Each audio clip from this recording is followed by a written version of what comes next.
Okay, hello everyone. आज चाहिँ हामी नयाँ टपिक लिएर आएका छौँ र आजको टपिक रहेको छ anti nutritional factors present in forages है। अब यो टपिकमा हामीले कुरा गर्न जाँदाखेरि चाहिँ यो एन्टी न्युट्रिसनल फ्याक्टर भनेको के हो त्यो यसको डेफिनेसन्स हेर्छौँ होइन। अनि त्यसपछि अब यो फरेजेसहरूमा चाहिँ कस्तो कस्तो खालको चाहिँ एन्टी न्युट्रिसनल फ्याक्टर्सहरू हुन्छ, सिम्पली भन्नुपर्दाखेरि एएनएफहरू हुन्छ, त्यो हेर्छौँ होइन। र सँगसँगै अब त्यो मेजर एन्टी न्युट्रिसनल फ्याक्टर्सहरू चाहिँ के हो त्यसलाई चाहिँ हामीले के गर्छौँ भन्दाखेरि आइडेन्टिफाई गर्छौँ, त्यसको सोर्सेसहरू पत्ता लगाउँछौँ, अनि कुन कुन क्रपमा हुन्छ र त्यसको इम्प्याक्ट के हुन्छ त भन्ने कुरा चाहिँ हामी हेर्छौँ। र लास्टमा ओभरअल मिटिगेसन मेथड्सहरू के हुन्छ त्यो पनि हामी डिस्कस गर्छौँ है त। ढिलो नगरिकन यो चाहिँ अब हामी स्टार्ट गर्छौँ। ओके, अन्त फर्स्टली अब मैले चाहिँ केबाट सुरु गरेँ भन्दाखेरि होइन, यो एन्टी न्युट्रिसनल फ्याक्टरको चाहिँ डेफिनेसनबाट सुरु गरेँ। पहिला जहिले पनि डेफिनेसनबाटै सुरु गरौँ होइन।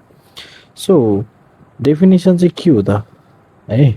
अब डेफिनेसन भनेको यो एन्टी न्युट्रिसनल फ्याक्टरको डेफिनेसन भनेको यो एएनएफ भनेको के हो त भन्दाखेरि एन्टी न्युट्रिसनल फ्याक्टर है एएनएफ भनेको यो चाहिँ के हो त भन्दाखेरि these are the chemical substances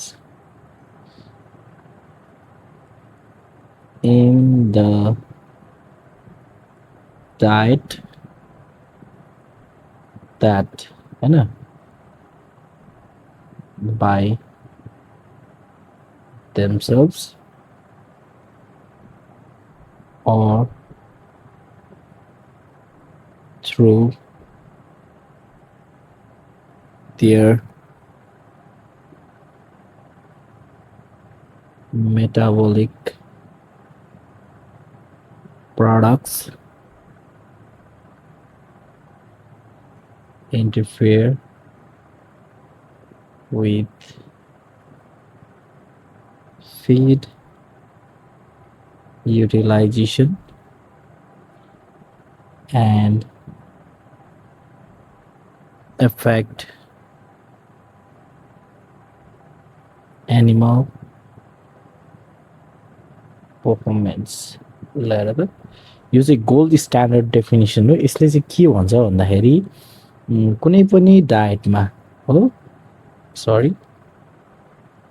कुनै पनि डायटमा हुने केमिकल सब्सटेन्सेसहरू जसले के गर्छ त भन्दाखेरि तिनीहरू आफैले वा तिनीहरूको मेटाबोलिक प्रडक्टले चाहिँ फिडको युटिलाइजेसनमा इन्टरफियर गर्छ। भनेको फिडलाई चाहिँ प्रपरली युटिलाइज हुन दिँदैन, त्यसलाई डाइजेस्ट हुन दिँदैन, त्यसको चाहिँ एब्जर्प्सन हुन दिँदैन, र जसले गर्दाखेरि एनिमलको ओभरअल पर्फर्मेन्समा नै अफेक्ट गर्छ भने त्यस्तो खालको केमिकल सब्सटेन्सेसहरू जुन चाहिँ डायटमा हुन्छ त्यसलाई चाहिँ हामीले के भन्छौँ एन्टी न्युट्रिसनल फ्याक्टर भन्छौँ है।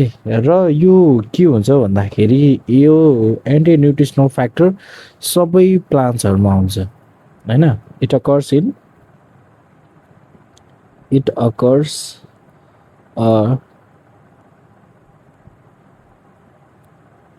is present in all plants। अब फरक के हो त भन्दाखेरि अब कसैमा धेरै हुन्छ कसैमा थोरै हुन्छ। र अब के हुन्छ त भन्दाखेरि ट्रपिकल फरेजेसहरूमा चाहिँ बढी हुन्छ होइन। अब यहाँ हायर इन ट्रपिकल फरेजेस यो बुझ्नु पऱ्यो। टेम्परेट भन्दा चाहिँ ट्रपिकलमा धेरै हुन्छ, त्यो कमनली पाइन्छ।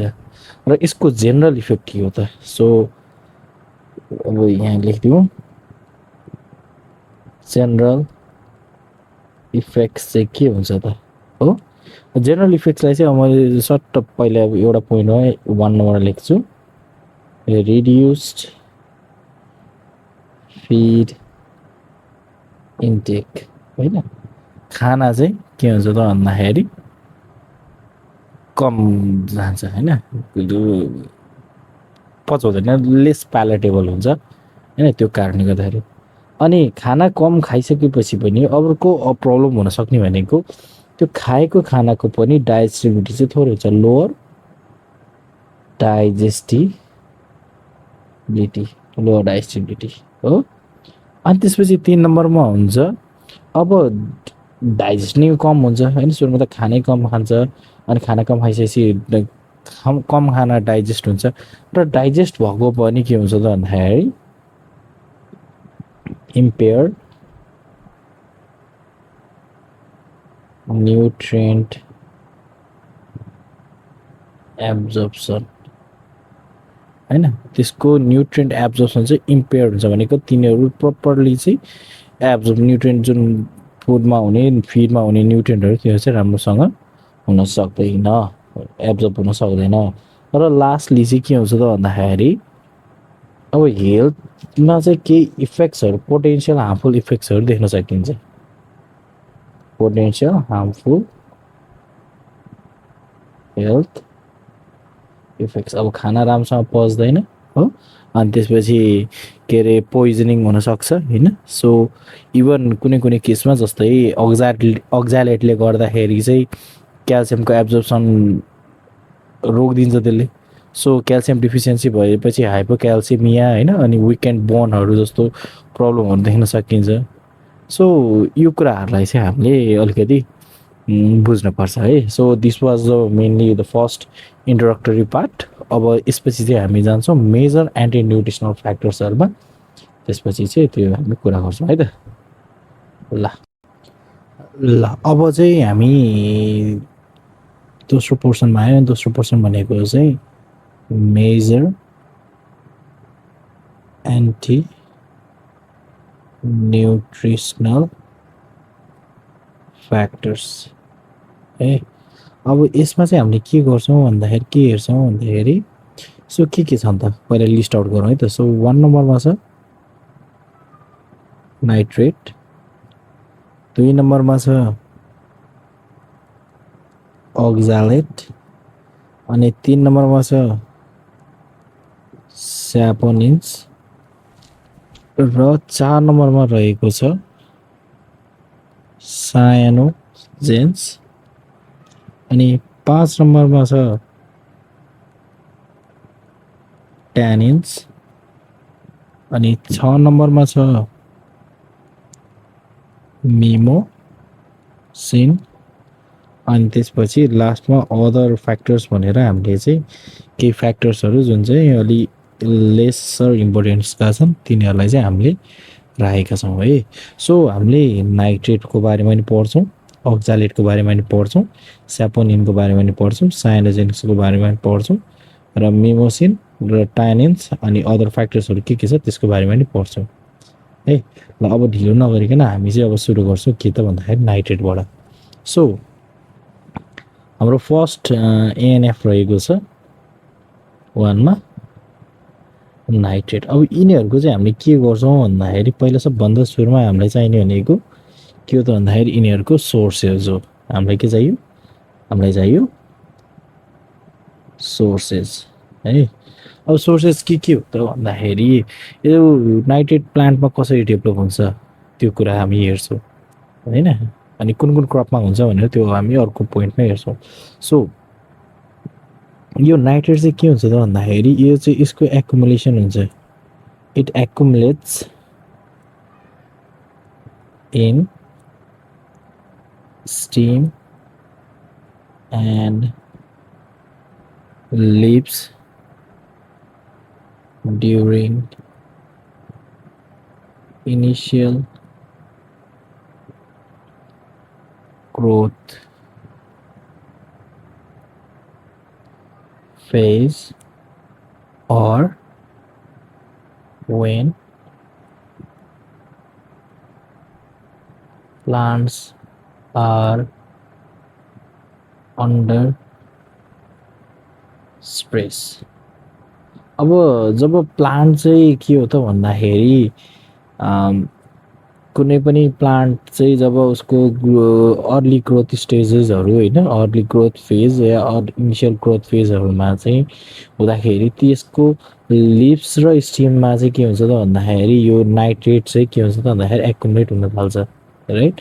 अनि त्यसपछि एउटा यो कन्डिसन भयो। अनि अर्को भनेको जब प्लान्ट चाहिँ कुनै एउटा सर्टेन स्ट्रेसमा गएको हुन्छ, अन्डर स्ट्रेस हुन्छ, जस्तै अब उसले चाहिँ इनफ एमाउन्टमा मोइस्चर पाएन भनेको ड्राउटको कन्डिसन छ होइन, या तुसारो फ्रस्टिङ भइरहेको छ, या असिनाले चुटिरहेको छ होइन, त्यस्तो कन्डिसनमा के हुन्छ त भन्दाखेरि यो प्लान्टले चाहिँ नाइट्रेटको एमाउन्ट चाहिँ बढाइदिन्छ है। सो अनि त्यसपछि अब यो त भयो प्लान्टमा कसरी आउँछ भन्ने कुरा। अब त्यसपछि बुझ्नुपर्ने मेन कुरा भनेको कमन क्रप्सहरू के हो त, कुन कुन क्रप्सहरूमा चाहिँ यो पाइन्छ हामीले बुझ्नु पऱ्यो, राइट? सो अब यसमा पनि मैले नामको के अरे फरेस्टको लिस्ट आउट मात्रै गरिदिन्छु होइन। सुडान ग्रासमा पाइन्छ एउटा, केमा पाइँदो रहेछ सुडान ग्रासमा होइन। अनि त्यसको अर्को भनेको पल मिलेटमा पाइन्छ र अनि ओट्समा पाइन्छ है। सो कमन के रहेछ त ग्रासेसहरू के रहेछ, कमन क्रप्सहरू कुनमा पाइन्छ होइन, फरेस्ट क्रप्सहरूमा कुन चाहिँ पाइन्छ भन्ने कुरा यहाँ भयो होइन। अनि त्यसपछि अब अर्को एउटा एकदम इम्पोर्टेन्ट सबैले बुझ्न पर्ने भनेको यसको इम्प्याक्ट के हुन्छ त, हाउ डज इट इम्प्याक्ट होइन, यसले इम्प्याक्ट कसरी पार्छ त है। सो पहिलो सबभन्दा सुरुमा के हुन्छ त भन्दाखेरि यो नाइट्रेट भनेको छ होइन, तर हुने के हो त भन्दाखेरि यो नाइट्रेट चाहिँ जब रुमेनमा पुग्छ नि, एनिमलको रुमेनमा, रुमेनेन्सको रुमेनमा पुग्छ नि, त्यतिखेर चाहिँ यो चाहिँ नाइट्रेट चाहिँ केमा कन्भर्ट हुन्छ त, नाइट्रेटमा कन्भर्ट हुन्छ हो। जसले गर्दाखेरि के हुन्छ त भन्दाखेरि ब्लडलाई चाहिँ अक्सिजन बोक्नबाट रोक्छ यसले, जसको कारणले गर्दाखेरि सेल्सहरूले सफिसियन्ट एमाउन्टमा अक्सिजन नपाएर सेलुलर डेथ हुन्छ। र यसमा चाहिँ के हुन्छ त भन्दाखेरि यो चाहिँ रुमिनेन्टहरूको लागि चाहिँ बढी समस्या देखिँदो रहेछ होइन। So ruminants are highly susceptible. ल अब यसलाई डिस्कस गरिसक्यौँ होइन। अब एकचोटि यसलाई हेरौँ है त, के हुन्छ त भन्दाखेरि यो नाइट्रेट चाहिँ के हुन्छ त, इट कन्भर्ट्स इन्टु नाइट्राइट होइन। नाइट्राइट भएछ, यसलाई चाहिँ अलिकति मिलाउँ है।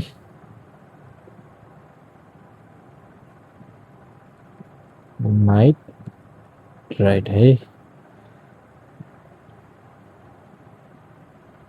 In the rumen. अब यो रुमेनमा नाइट्रेट भएपछि यो नाइट्रेटले के गर्छ भन्दा यसले के गर्छ, यसले प्रिभेन्ट गर्छ ब्लडलाई चाहिँ अक्सिजन क्यारी गर्नबाट प्रिभेन्ट गर्छ, blood from carrying oxygen leading to death by asphyxiation भन्छ। र यसमा चाहिँ एउटा तिमीले बुझ्नुपर्ने कुरा के हो त भन्दाखेरि रुमिनेन्ट्स आर हाइली ससेप्टिबल है। ल यसरी चाहिँ हामीले अब नाइट्रेटको सक्यौँ। यसपछि अब हामी अक्जालेटमा जान्छौँ है त।